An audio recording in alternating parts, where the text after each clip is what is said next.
Otakucast. Recording started. Got it, boss. Okay. Yeah.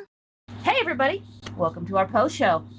It's Angel's Calamity. You guys know me by now, I hope. And Me, Directionally Challenged. Welcome to the show after the show after the show.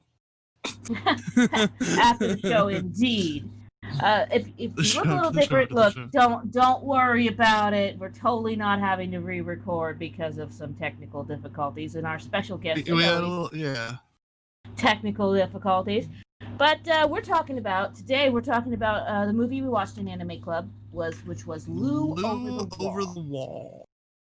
And if you guys have not watched it, we're going to be talking about some major spoilers. So I highly suggest you go watch the movie first. I highly suggest you don't go watch the movie at all. Yeah, it was a kids movie, and it was written as a kids movie and played out as a kids movie. There was some pretty cringy moments of romance between the small mermaid girl and the protagonist, but we'll get into all that. Rough. It's very rough. Yeah. But anyway, we're gonna give you guys a plot summary first, and then we're gonna talk about the movie. DC, what's our plot? So to give you guys a quick plot summary, I'm reading this off of the Wikipedia article just so we can get it out there. Kai Ashimoto is a lonely and pessimistic middle school student living in Hinashi Town with his grandfather, an umbrella maker, and his father. His rock band Siren was formed by his friends Kuino and Yuho, which is not necessarily May I add, how they it kind goes. of bullied him into joining, and they bullied him into joining. Also, the computer. he only lives there because his father moved back to his hometown, which is Hinashi.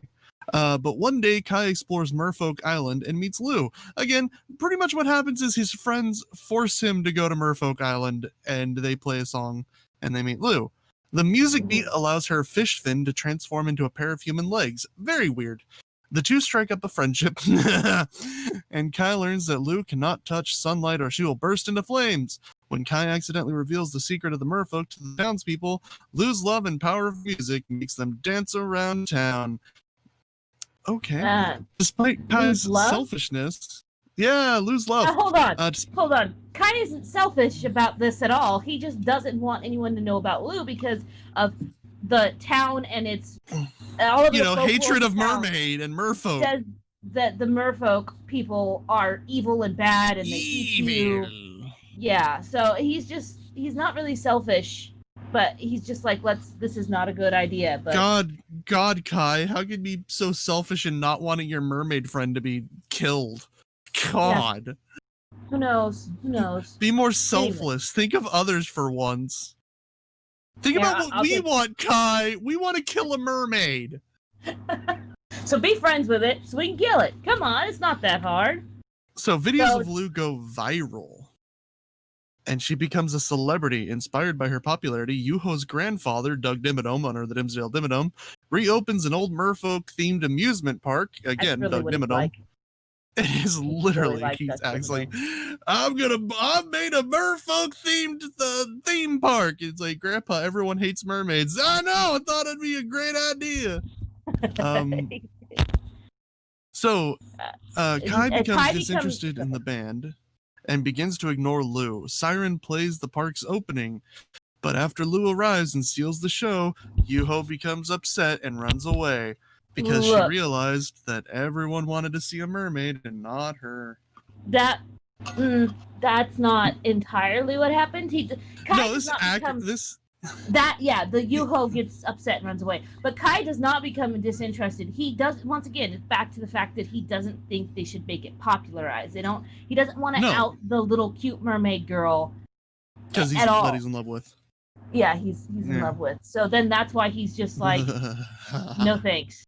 Yeah, it's really weird. Look, she looks like she's a 5-year-old, okay? She talks like a 5-year-old. She does. Everybody friend! Look, she talks like a 3-year-old. I got a 5-year-old right out that door watching YouTube. Okay, they talk a little better than that. Anti-merfolk feelings have been rising in the town. And when Yuho cannot be found by her father, he puts the blame on Lou and captures her.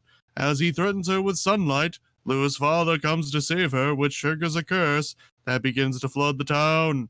Kai and Yuho help Lu and her father escape, who in turn rally other merfolk to help their town escape the rising waters. In the process of helping, the merfolk destroy the natural cliff which shades the bay from the sun, exposing themselves as the dawn breaks. As the threat of the curse disperses, the townspeople gather themselves and use many umbrellas to save the sea creatures from the sun. Kai apologizes to Lu, and everyone dances happily until all sea creatures return to the ocean. Kai starts a new life in town. Which, I mean, the ending of that's fairly accurate, except for he tells Lu that he loves her and he grew disinterested in everything. He likes her.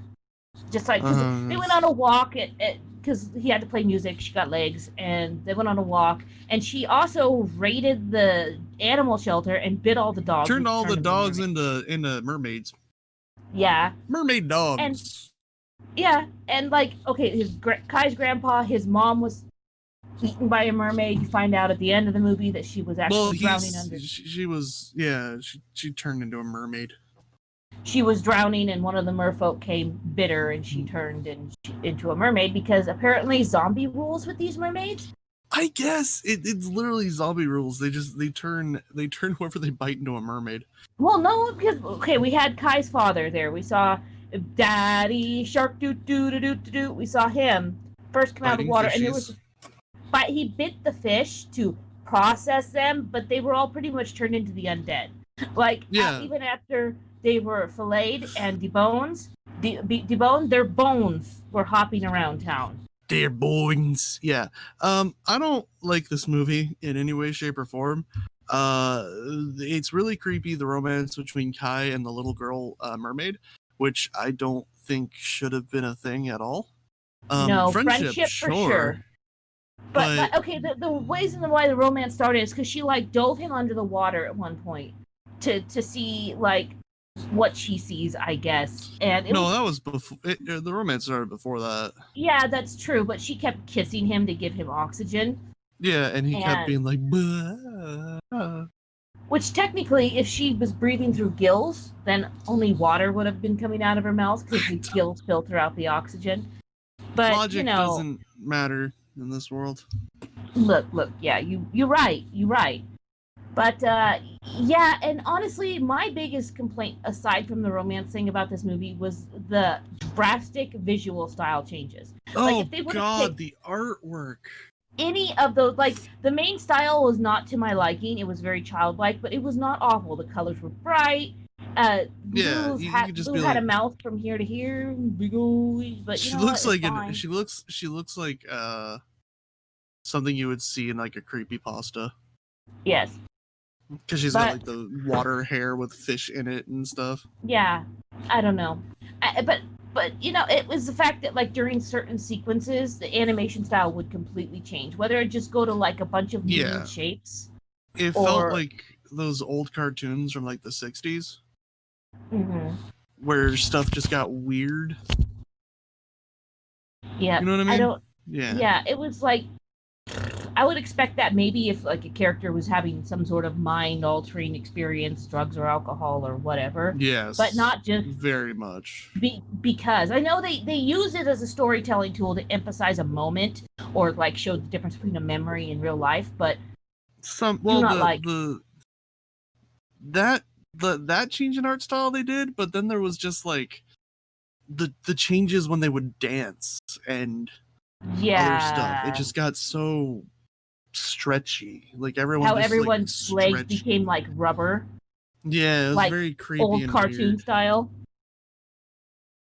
I didn't like it. I didn't like a lot of the plot. I didn't like a lot of the art style. I didn't like. In all honesty, there's a lot we could go into, but I just don't want to because it just doesn't feel worthwhile. Look, if you've got little ones and they want to watch a movie, it's not the worst movie I've seen. It's definitely not the worst anime movie I've seen. But even your kids questioned the romance. They did. My kids were watching it with me, and they looked at me and they're like, "Mama, why is a big kid kissing the little kid?" And I'm just like, question. Look, and I literally told them, look, maybe she's older, but mermaids are just shorter. And they're like, oh, okay. And I'm like, I really hope that's the case. Who Yeah, we knows? gotta hope and pray. She could be. We saw like 80-year-old men that would have been turned into mermaids when they were young, still young. So she could be like over 100. You don't know. I don't want to know. I don't want to Can know. we also I talk don't care. about how her father looked like a literal gigantic shark? Just looked like a big shark, dude. He was an anthropomorphic shark. That's like what a he was. 9-foot tall, not even 9, like 10-foot tall shark man. Shark Man was the best part of the whole movie, and Kaya Yuho's other bandmate, whatever his name was, the Shrine Boy. Yeah, he was also a good part of the movie. Definitely, Sharkman was like the best thing that we got. And he just grunted and made pantomimes. I couldn't help it. In my head, every time I saw him, I was like, "Daddy Shark, do do do do do do." The bane of every parent's existence. But he was cool. And like when she was being threatened by the sun, he heard her scream and went entirely across that town on fire like a boss, just plowing through anything that was in his way to go save his little girl. I was like, oh yeah, do the thing. Yeah, he's gonna save his little girl, but at the same time, why did he have like other mermaids inside him?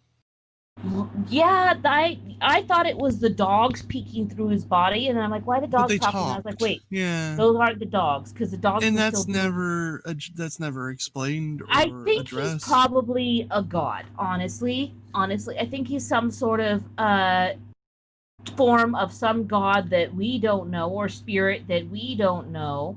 Some kind of weird mermaid god. Yeah, I'm gonna see if I can't find his name. There's nothing. And I think it doesn't. Liu Kai Yuho, Lu's father, chairman, Granny Octopus, chief priest of the sign, homeworld teacher. Lu's father. Yeah, there's no voice actor for Lu's father. Why am I looking? All he did was grunt. I mean, I'm sure there's somebody out there that voice acted for him. Michael Alston Bailey. Did they say anything special about his name? No, just Lu's father. Michael Alston Bailey is the voice actor. I mean, Lu's father, yeah. He did the voice of Crocodile in the 4Kids version of One Piece. That role, because just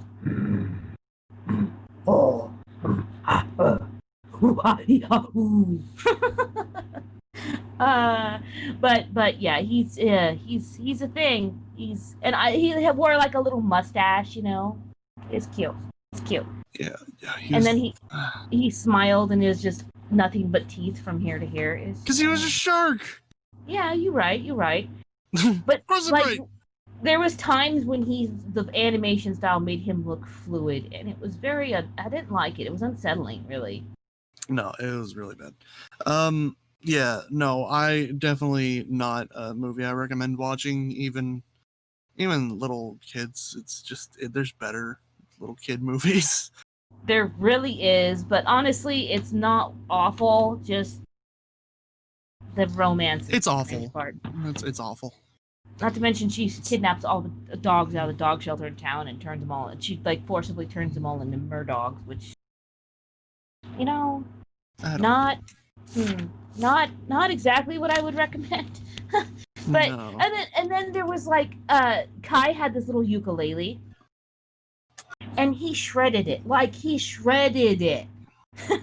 Can we talk about how he shredded that ukulele? Because what? Oh, I don't know. I don't understand how the movie was a little kid movie. It's not designed to make sense, but honestly, it's a rough one. It was a rough one. This is a hard one to get through. It wasn't hard. It wasn't hard for me to get through because my kids were watching it with me. I mean, I watched them by myself. I'm sorry. I have to deal with them by myself, and this one was rough to get through. Look, next week we might have a better movie, so I'm looking forward to that. Lugaroo. Which looks like a much darker movie, but yes. Anyway, DC, what do you give this? How many underage mermaids do you give this out of 10? No underage mermaids. It gives 1 angry shark daddy out of 10 angry shark daddies. Okay, I give it 3 underage mermaids out of 10. Like, is that a bad rating system? Should we use something else? It's a terrible rating system, that out? And I don't think we should ever use it. No, it's in. It's in. But we're never using that rating system ever. We're not Kai over here, all right? All right. No, yeah, and honestly, I mean, we can hope that she's all right. We're gonna hope and pray. We're gonna hope and pray that she's at least 14. Yeah. So at least she's the same age. Or even 13, 1 year younger. I can dig that. Just similar age. I'll hope and pray. I don't care if it's cute. Writers, storytellers, animators. I don't care if it's cute. We saw something similar in Welcome to the Space Show with the little girl and the dog. Like, I don't care if it's cute. Don't do it. It's not cute. You think it's not cute. We don't think it's cute. There needs to be somebody in the writing room to look at people and go, let's not have an old dog be in love with a 7-year-old, huh? Sentient anthropomorphic dog that, let's not do that. Let's just not do that. A 5-year-old-ish looking mermaid and a 14-year-old-ish looking humans person. Let's not. Yeah, let's not. Don't do that. Friendship. Holding hands and singing, skipping through the flowers. That's great. Playing ball. Yes. Kissing. No. No. Don't do it. Don't do it. Anyway. The Otaku Empire's advice. Don't do it. Just don't do it, man. Just don't.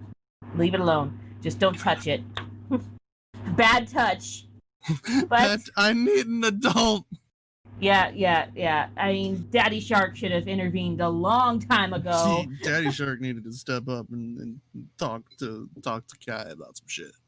He'd be like, "Listen, young man." Yeah, Daddy Shark just does. That's all he needed. Prison. I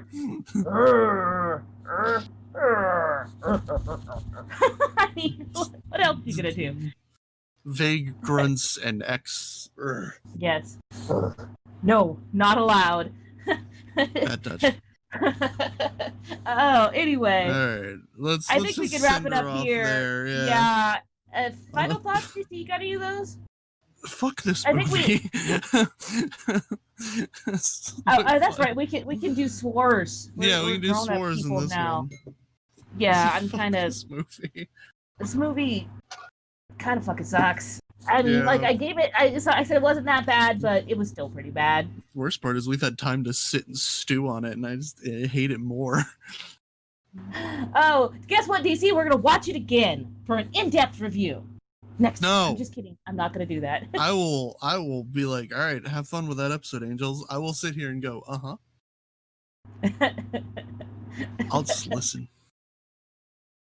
Look, if they're gonna, whatever, it's fine. It's fine. I don't want to. Don't make me. We'll send it off. Bye, everybody. See you guys later. Thanks for coming. Thanks for being Patreons. Thanks for being awesome. Bye. Bye.